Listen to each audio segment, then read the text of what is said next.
Alright, so I don't have anything to say for the intro, so MONKE, I guess.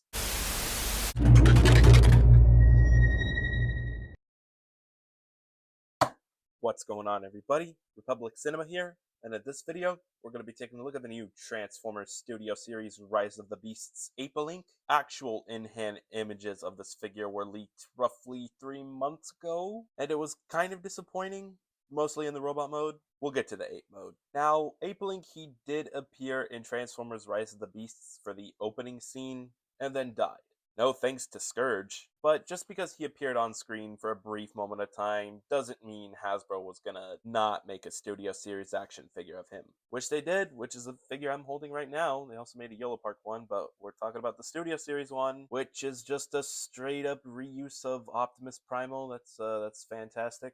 Since he was a tad bigger than Optimus Primal, you'd expect this figure to be slightly taller than Optimus Primal's figure. They're actually the same size. We'll get to that later on as well. But before we take a look at the figure, let's take a quick look at the packaging. So starting off on the front, we get this odd artwork of Apelinq. I don't know, the head sculpt looks a little off. Aside from that, the words, names, and logos are also present on the front of the packaging. On the top is that glorious Transformers Rise of the Beasts logo, and on the bottom is all boring. On the left side is Apelinq's face, and on the right side is Apelinq's face, just a little more zoomed out. But then you turn to the back of the packaging, and you get a little more info of what you get inside the packaging, such as this feature over here. Anyways, that's enough about the packaging. Now moving back to the figure. So starting off, the painting and sculpting is quite bland actually. Like literally the only colors present are the light gray, dark gray, and silver. As well as red for the eyes, you could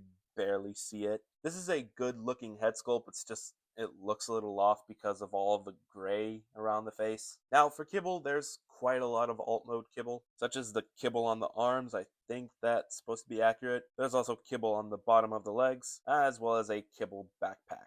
But if I'm being honest with you, the kibble is not really much of an issue for this figure. It all stores in nicely well. Oh, and the QC on my copy's alright too. Most of the joints are tight as usual, except for the shoulder movements. They're a little loose, especially this one. But anyways, quickly moving on to accessories. So starting off with his sidearm blades, which unlike Optimus Primal, this is what Apelinq comes with. He can hold them like this, or this, and if you're done having this figure equipped with the sidearm blades, you could just go ahead and put them on the back as weapon storage. Moving on to his chain pieces, which he does come with a pair of chains just like Optimus Primal, only the color gray shading on this is a little lighter than the darker one.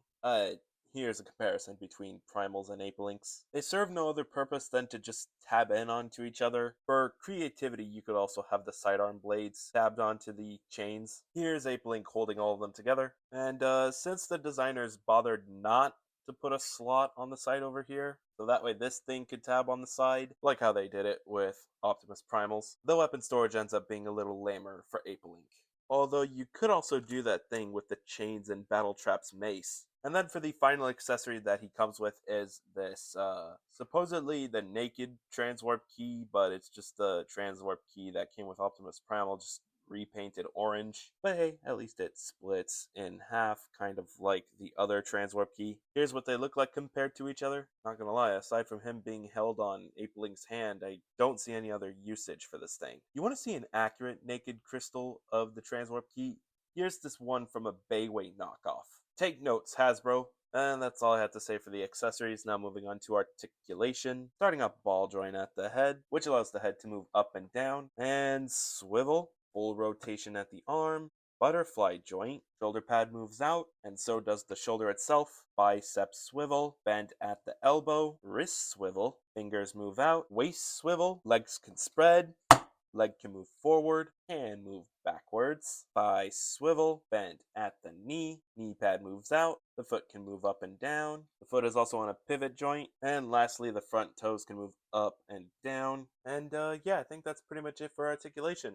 Now moving on to size comparison, starting with the Maximals, here he is next to Airazor, Cheater, Rhinox, Optimus Primal, Mainline Optimus Primal, Takara Optimus Primal. For some Autobots, here he is next to RC, Noah, Bumblebee, Optimus Prime. For some Terracons, here he is next to Freezer, Novocaine, Nightbird, Scorponok, my previously reviewed Double Punch, Battle Trap, Nemesis Prime, Scourge, aka his killer, and then for some Rise of the Beasts figures from YOLO Park, here he is next to Bumblebee, Optimus Prime, Optimus Primal, Cheater, Rhinox, Scourge, and lastly here he is next to the YOLO Park Apelinq, which I don't recommend as he does fall apart a little too easily. Just get this one instead. And then one more thing, here he is next to the entire team of the Maximals, or at least the ones from Rise of the Beasts. It's a shame we didn't get to see other Maximals like perhaps Rattrap or Tigatron, perhaps some actual Scorponok like the T-Rex version of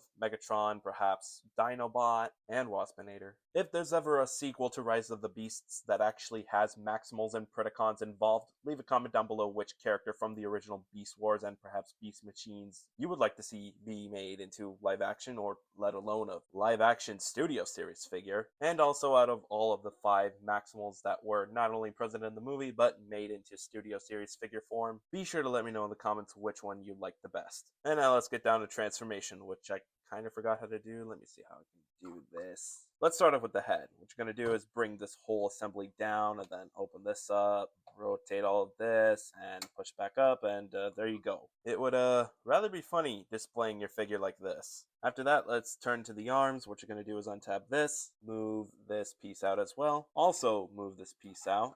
Open this out, rotate the hand over here, and then rotate this, and then collapse this like so, collapse this as well, and collapse that right there. Make sure the big forearm armor piece tabs in right there. Also forgot to mention it also tabs in over there, and then rotate this and leave it like so. Same thing for the other arm. Now it's time to move on to the legs. Starting off, fold in the heel spurs, bring down the knee pad, push the whole shin down, untab this. Also for the shin, did I forget to mention you gotta move it up just a tad bit. Same thing for the foot, and I guess the front of the foot as well, because then after that you're gonna wanna bring this whole foot section down, bring this whole assembly upwards, make sure that this is pushed in all the way, and then tab it onto that tab right there. And if it looks like this, make sure you straighten it out like so.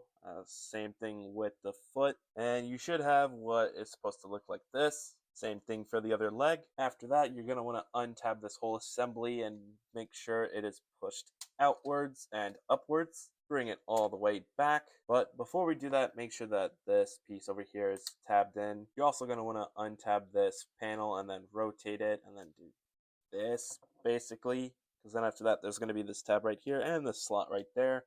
Make sure that you push that down and then push this whole assembly down, and you should be hearing a click, but I think I did it the wrong way. Nice. Attempt number 2.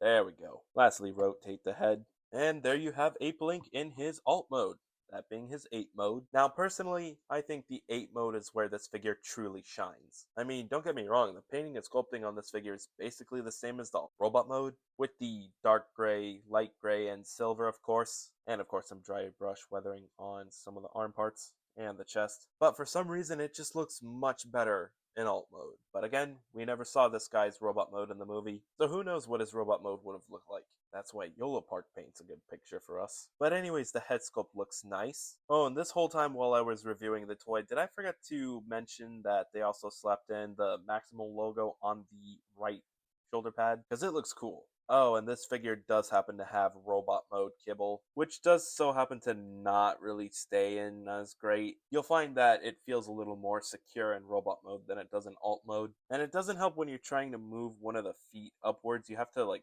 hold onto this part in order to push this up without this whole assembly combusting. So yeah, the kibble's a little iffy for the alt mode. But this time around for accessories, there's a bit of a different usage, as if you just go ahead and bend these like so, and then plug this onto the back of Apelinq's arm. You have Apelinq equipped movie accurately. Mostly. You could also have the sidearm blades gripped on the articulated fingers, which don't really hold the accessories well. The weapon storage is pretty much the same thing, only this time around Apelinq looks like he has mortar rockets stored on his shoulders. Let's throw on some blast effects for that. You could also store the accessories like this, it just comes out looking lame though, but it's totally optional. You could also have the naked transwarp key stored in his mouth. since he has those silver pieces kind of holding the transwarp key in place. Without those silver linings, you can't really have Apelinq hold the transwarp key in his mouth all that great. I tried it with Optimus Primal, which doesn't have those silver linings, and it doesn't work. Anyways, for alt mode articulation, ball joint at the head, also it's pretty easy to remove his head.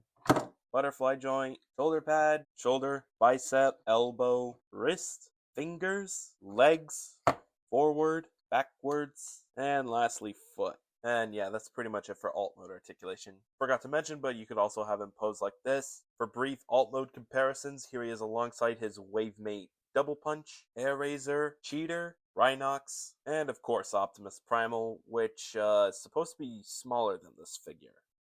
You could always mess around to give off the illusion that Apelinq is taller than Optimus Primal in figure form. But anyways, here is Apelinq alongside the Maximals in alt mode, and of course they all look great together. Again, having Studio Series figures of Rat Trap and Tigatron would be great, let alone them actually being in Rise of the Beasts. But this is all we have, and it's not so bad. Again, I would love to see more Maximals and Predacons in the future movies. That's if we do get future sequels of Rise of the Beasts. But anyways, out of all 5 of the Studio Series Maximals in their alt modes, leave a comment down below which one you like the best. And I think that's pretty much it. I think that's all I had to say for the new Transformers Studio Series Rise of the Beasts Apelinq.